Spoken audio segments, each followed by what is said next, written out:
টেন্সের ডে 1 ক্লাসে আমরা শিখেছিলাম টেন্স কাকে বলে, টেন্স কত প্রকার এবং তাদের প্রত্যেকটা টেন্সকে কয় ভাগে ভাগ করা হয়।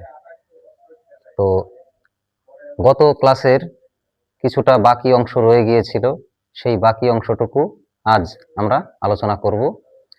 তো শুরু থেকে আমরা ধরেছিলাম যে প্রেজেন্ট ইনডিফিনিট টেন্স কাকে বলে। তো যেখান থেকে আমরা ছেড়েছিলাম ঠিক সেখান থেকেই আজকের ক্লাসটা আলোচনা করা হবে। দেখো,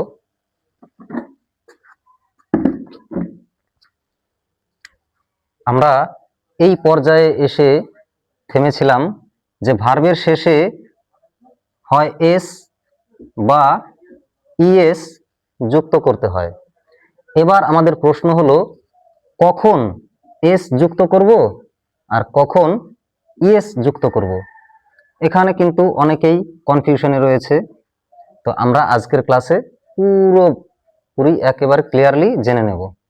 চলো দেখো, যে সমস্ত ভার্বের শেষে সাধারণত S, double S, SH, CH ও double O, Z, double Z ইত্যাদি থাকবে, সেই সমস্ত ভার্বের শেষে আমরা ইএস যুক্ত করব।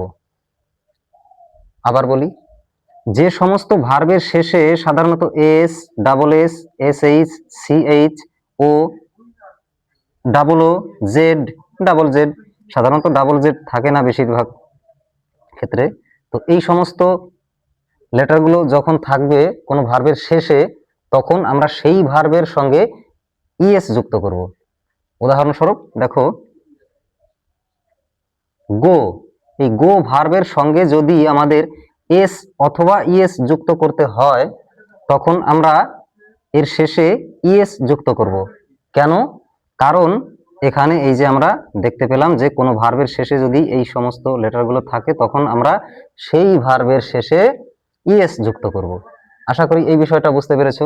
দেখো এখানে তাহলে ইএস যুক্ত করব, গোস। ক্লিয়ার? আচ্ছা, অন্যান্য ক্ষেত্রে আমরা শুধু এস যুক্ত করব, যদি এস বা ইএস যুক্ত করতে হয় তখন।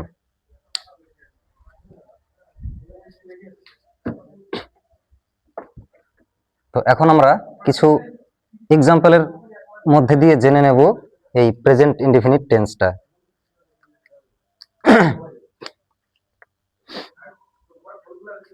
দেখো, একটা এক্সাম্পল নিচ্ছি আমি।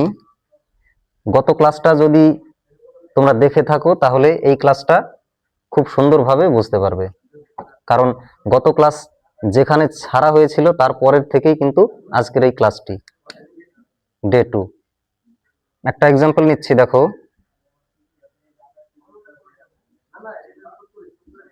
আমি বই পড়ি।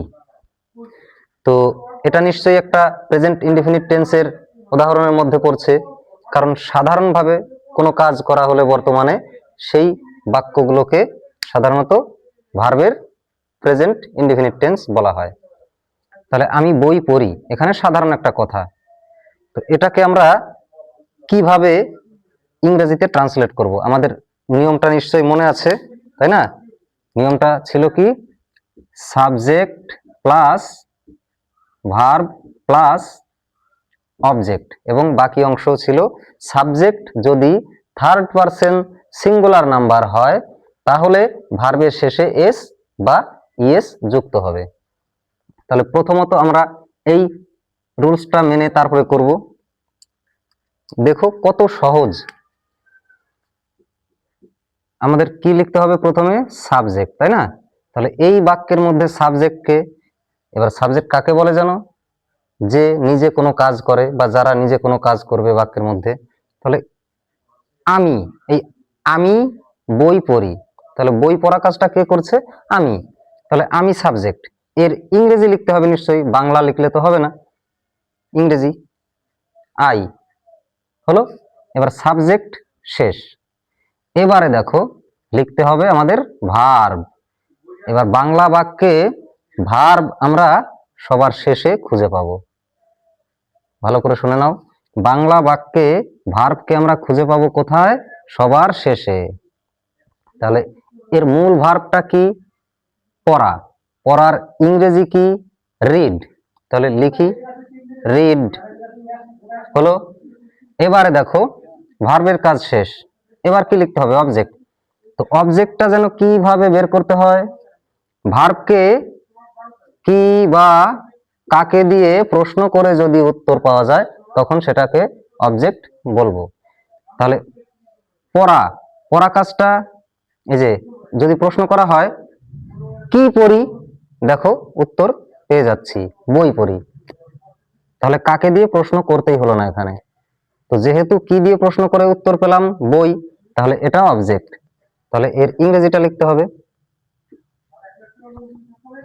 আ বুক, হলো। আচ্ছা, এবার একটু মিলিয়ে দেখতে হবে আমাদের, আরো একটু নিয়ম ছিল। যদি subject third person singular number হয় তখন ভার্বের শেষে এস বা ইএস বসবে।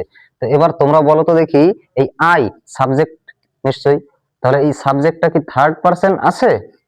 না, নেই। কারণ আমি, আমরা, তুমি, তোমরা বাদে বাকি সব থার্ড পারসন। এখানে আছে আমি, আমরার মধ্যে, অর্থাৎ আমি আছে, তাহলে এটা থার্ড পারসন হবে না। তো যদি থার্ড পারসনই না হতে পারে তাহলে পরবর্তীতে সিঙ্গুলার নাম্বার হোক চাই না হোক সেদিকে আমরা লক্ষ্য করব না। এবার দেখো আরো একটা সেন্টেন্স নিচ্ছি। হি, সরি,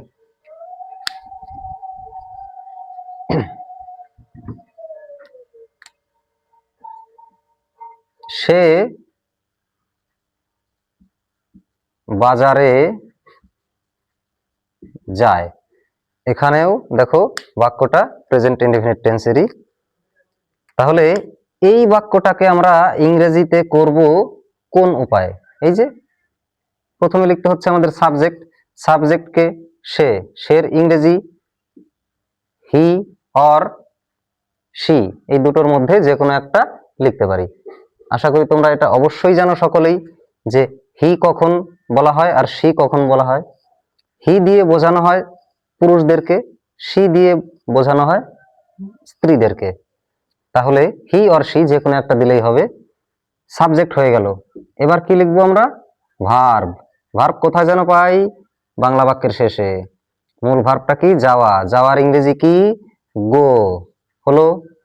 তারপরে অবজেক্ট। এবার এটা অবজেক্ট হচ্ছে না, কারণ যাকে কি বা কাকে দিয়ে প্রশ্ন করে এই বাজারে কথাটা আসবে না, তাই এটা অবজেক্ট হবে না। কিন্তু অবজেক্ট না হলেও বাকি অংশটুকু আমাদের লিখতে হবে।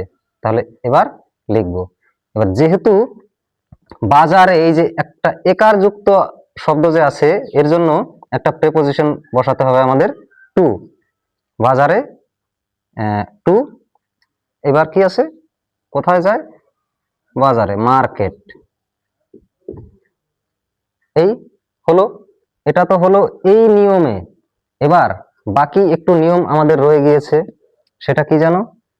সাবজেক্ট যদি থার্ড পারসন সিঙ্গুলার নাম্বার হয় তখন ভার্বের শেষে এস বা ইএস বসাতে হবে। তো দেখি, চলো একটু। সাবজেক্ট থার্ড পারসন আছে কি? অবশ্যই আছে। আমি, আমরা, তুমি, তোমরা বাদে সবকিছু থার্ড পারসন। তাহলে হি অর সি মানে তার, সে থার্ড পারসন। এবার দেখবো কি সিঙ্গুলার নাম্বার আছে কিনা। দেখো তো একজনের কথা বলা আছে, নিশ্চয়ই সিঙ্গুলার নাম্বার। তাহলে এই ক্ষেত্রে ভার্বের শেষে এস বা ইএস বসাতে পারি। এবার প্রশ্ন হলো এস বসাবো না ইএস বসাবো? এই যে একটু আগে জেনে নিলাম ভার্বের শেষে কি রয়েছে আমাদের? ও। তাহলে ও থাকলে এর সঙ্গে ইএস বসাবো। এবারে হলো এই সেন্টেন্সটি কারেক্ট। আশা করি বুঝতে পেরেছো। তো চলো আরো একটা সেন্টেন্স নিয়ে নিই, আমরা এ টু জেড সুন্দরভাবে শিখে নেব। আমার ভাই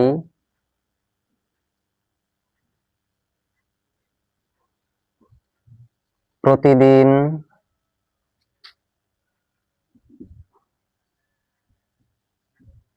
ক্রিকেট খেলে। এই যে আরো একটা কথা, প্রতিদিন যদি কোনো কাজ বোঝানো হয় প্রতিদিন দিয়ে, তাহলে সেটাও প্রেজেন্ট ইনডেফিনিট টেন্স হবে। তাহলে এই বাক্যটাকে আমরা কিভাবে ইংরেজিতে ট্রান্সলেট করব, দেখো একেবারেই সহজ। প্রথমে লিখতে হচ্ছে আমাদের সাবজেক্ট, তাই না? তাহলে সাবজেক্ট কোনটা, দেখো আমার ভাই, তাহলে ইংরেজি মাই ব্রাদার, সাবজেক্ট হয়ে গেল।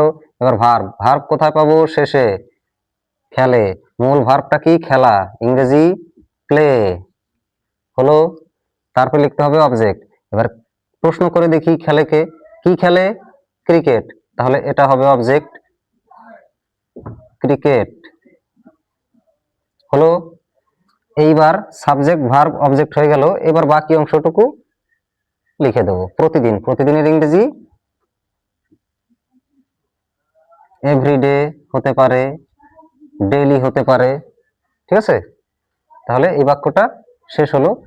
এই নিয়ম অনুযায়ী এবার আরো একটু নিয়ম রয়ে গিয়েছে, কি জানো, মেলাবো শুধুমাত্র এই প্রেজেন্ট ইনডিফিনিট টেন্সের ক্ষেত্রে মিলিয়ে দেখব যে subject third person singular number আছে কিনা।